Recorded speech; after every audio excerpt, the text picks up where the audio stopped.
Mutual fund की पूरी industry में 1453 स्कीम्स है और उस 1453 स्कीम्स में से 243 स्कीम्स इक्विटी म्यूचुअल फंड की है। तो इन 243 स्कीम्स में से आपको किस में इन्वेस्ट नहीं करना है, आज के वीडियो में हम लोग समझेंगे। So hello everyone and welcome back to another video. Finance की हमारी इस जर्नी में हम लोग ने एक पार्ट जो कि होता है इंडेक्स फंड वाला पार्ट, वो हम लोग ने खत्म कर दिया है। उससे रिलेटेड जितने भी वीडियोस थे वो मैंने आपको पहले ही शेयर कर दिए, उसका पूरा का पूरा प्लेलिस्ट बना के रखा है। तो अगर आपने वो वीडियोस ना देखे हो तो आप वो वीडियोस जरूर देखिएगा कि आपको पता चलेगा कि म्यूचुअल फंड में सबसे सेफ तरीका जो इन्वेस्ट करने का है वो इंडेक्स फंड है और उसमें कैसे इन्वेस्ट किया जाता है उसके बारे में मैंने पूरा आपको समझाया है। आज के वीडियो से हम लोग स्टार्ट करेंगे एक्टिव म्यूचुअल फंड के बारे में समझना, और जैसे हम लोग ने इंडेक्स फंड के बारे में इन डेप्थ अंडरस्टैंडिंग ली थी, उसी की तरह हम लोग एक्टिव म्यूचुअल फंड के बारे में भी इन डेप्थ अंडरस्टैंडिंग लेंगे और उसी के बाद हम लोग हमारे लिए एक खुद का एक्टिव म्यूचुअल फंड सेलेक्ट करेंगे। सो आज के वीडियो में हम लोग समझेंगे ऐसे कौन कौन से इक्विटी म्यूचुअल फंड्स है जिसमें आपको इन्वेस्ट नहीं करना चाहिए और वो क्यों नहीं करना चाहिए, इसके बारे में भी हम समझेंगे। तो बिना देरी किए let's start with the video. Active mutual fund में एक पार्ट आता है इक्विटी म्यूचुअल फंड का।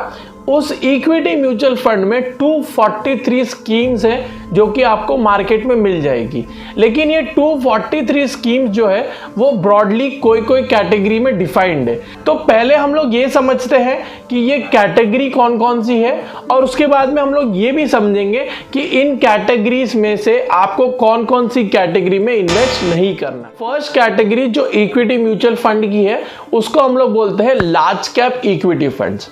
अब लार्ज कैप इक्विटी फंड्स ऐसे फंड्स होते हैं जो कि मोस्टली टॉप कंपनीज में इन्वेस्ट करते हैं।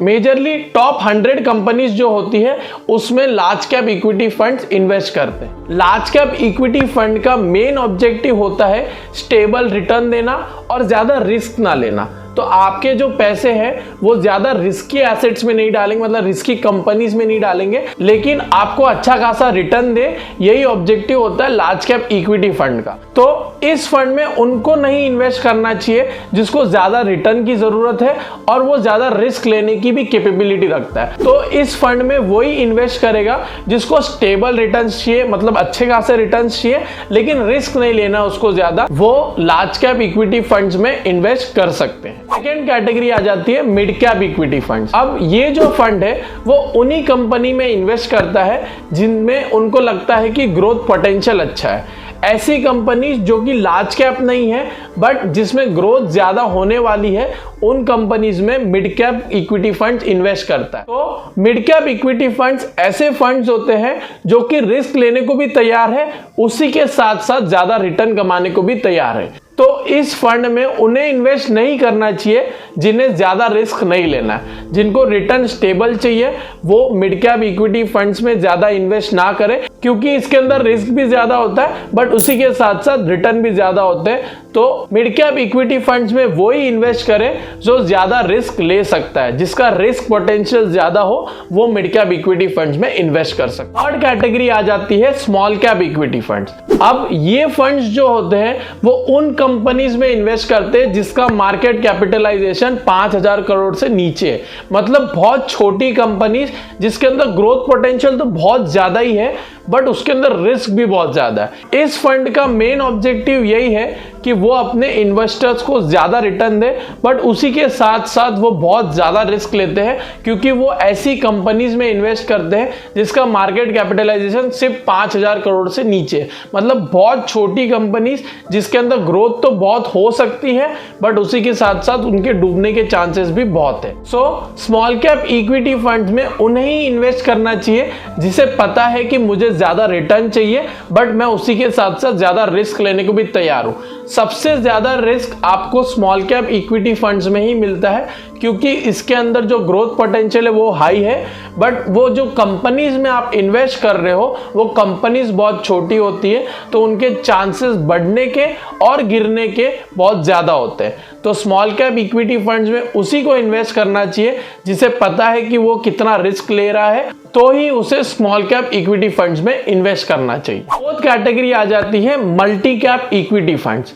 अब ये ऐसे फंड्स है वो डिफरेंट कैपिटलाइजेशन में इन्वेस्ट करते हैं, मतलब वो लार्ज कैप कंपनीज में भी इन्वेस्ट करते हैं, मिड कैप में भी करते हैं और स्मॉल कैप में भी करते हैं। तो इसके अंदर ऐसा कोई रूल नहीं है कि आप 20,000 करोड़ से ऊपर करो या फिर आप 20,000 से 5,000 के बीच वाली कंपनीज में इन्वेस्ट करो या फिर आप 5,000 से नीचे करो। ये जो फंड है वो किसी भी कंपनीज में इन्वेस्ट कर सकता है depending on the growth potential, और उस फंड हाउस का क्या ऑब्जेक्टिव है उसके बेसिस पे multi cap equity funds different companies में इन्वेस्ट कर सकते हैं। तो मल्टी कैप इक्विटी फंड्स में उन्हें ही इन्वेस्ट करना चाहिए जिसे अपने पोर्टफोलियो में डाइवर्सिफिकेशन की जरूरत है और वो बैलेंस रखना चाहते हैं रिस्क और रिटर्न में, क्योंकि आप डिफरेंट कंपनीज में इन्वेस्ट कर रहे हो, आप लार्ज कैप में भी इन्वेस्ट कर रहे हो, आप स्मॉल कैप में भी इन्वेस्ट कर रहे हो, तो रिस्क भी उसी की तरह बढ़ते भी रहता है और घटते भी रहता है और रिटर्न भी उसी की तरह बैलेंस रहता है। तो मल्टी कैप इक्विटी फंड्स में उन्हें ही इन्वेस्ट करना चाहिए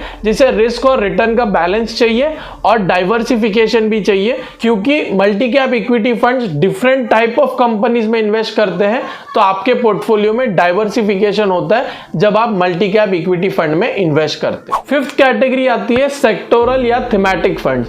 ये ऐसे फंड्स होते हैं वो एक स्पेसिफिक सेक्टर में इन्वेस्ट करते हैं, जैसे टेक्नोलॉजी सेक्टर हो गया, हेल्थ केयर सेक्टर हो गया, इंफ्रास्ट्रक्चर सेक्टर हो गया। तो इसी तरीके से वो एक स्पेसिफिक सेक्टर में इन्वेस्ट करते हैं और वो उसी में फोकस करते हैं, उसी से रिलेटेड कंपनीज में इन्वेस्ट करते हैं। तो इस टाइप ऑफ फंड का सिर्फ मेन ऑब्जेक्टिव यही होता है कि वो एक ही सेक्टर पे फोकस करे और उसी सेक्टर में सबसे ज्यादा रिटर्न कमाए। तो इस टाइप ऑफ फंड्स में उन्हें ही इन्वेस्ट करना चाहिए जिन्हें उस सेक्टर में भरोसा हो। अगर आपको उस सेक्टर में भरोसा नहीं है तो आप सेक्टोरल या थीमेटिक फंड्स में इन्वेस्ट ना करें, क्योंकि अगर एक सेक्टर अच्छे से नहीं चला तो पूरा का पूरा फंड खराब हो जाएगा और आपको बिल्कुल भी कोई भी रिटर्न नहीं मिलेगा। तो इसलिए अगर आपको एक सेक्टर पे भरोसा है तो ही आप सेक्टोरल या थीमेटिक फंड्स में इन्वेस्ट करो। अगर आपको कोई भरोसा नहीं है तो आप सेक्टोरल या थीमेटिक फंड्स में इन्वेस्ट ना करें, क्योंकि इसके अंदर बहुत ज्यादा रिस्क होता है। आप एक पर्टिकुलर सेक्टर में ही इन्वेस्ट कर रहे हो। अगर टेक्नोलॉजी रिलेटेड एक थीमेटिक फंड है तो वो सिर्फ टेक्नोलॉजी सेक्टर में फोकस्ड है, और अगर टेक्नोलॉजी कंपनीज बड़ी नहीं, उसके अंदर कुछ भी ऊपर नीचे हो गया तो आपका रिटर्न भी पूरा का पूरा गिर जाएगा। तो इसीलिए इसके अंदर सबसे ज्यादा रिस्क होता है, क्योंकि आप एक पर्टिकुलर फैक्टर में ही इन्वेस्ट कर रहे हैं। सिक्स कैटेगरी आ जाती है डिविडेंड यील्ड फंड्स। अब इसके नाम से आपको समझ में आ जाएगा, ये ऐसी कंपनीज में इन्वेस्ट करते हैं जिसमें आपको अच्छा खासा डिविडेंड मिल जाए। तो डिविडेंड यील्ड फंड्स का ऑब्जेक्टिव ये होता है कि ऐसी कंपनीज में इन्वेस्ट करो जो रेगुलर डिविडेंड देती हो। तो इन फंड्स में उन्हीं को इन्वेस्ट करना चाहिए जिसको रेगुलर इनकम की जरूरत है। इसके अंदर आपको रिटर्न ज्यादा नहीं मिलेगा, क्योंकि आप उसी कंपनीज में इन्वेस्ट कर रहे हो जिसमें आपको डिविडेंड मिले, ना कि आपको ज्यादा रिटर्न मिले। तो रिस्क भी इसके अंदर कम ही होता है, क्योंकि आप एक स्पेसिफिक इनकम की जरूरत है, आप रिटर्न की एक्सपेक्टेशन नहीं कर रहे हो, तो आपको रिस्क भी ज्यादा नहीं होता। सेवेंथ कैटेगरी होती है वैल्यू फंड्स। अब ये ऐसे टाइप का फंड है, वो उन कंपनीज में इन्वेस्ट करते हैं जो कंपनीज अंडर वैल्यूड चल रही है, मतलब जिस कंपनी में पोटेंशियल तो बहुत है बट लोगों ने अभी तक उसमें इन्वेस्ट नहीं किया है, तो ऐसी कंपनीज में वैल्यू फंड्स इन्वेस्ट करता है। तो वैल्यू फंड्स में उन्हें ही इन्वेस्ट करना चाहिए जिन्हें लगता है कि फंड ने जो कंपनी सेलेक्ट की है वो अंडर वैल्यूड है और वो फ्यूचर में अच्छा खासा रिटर्न देगी।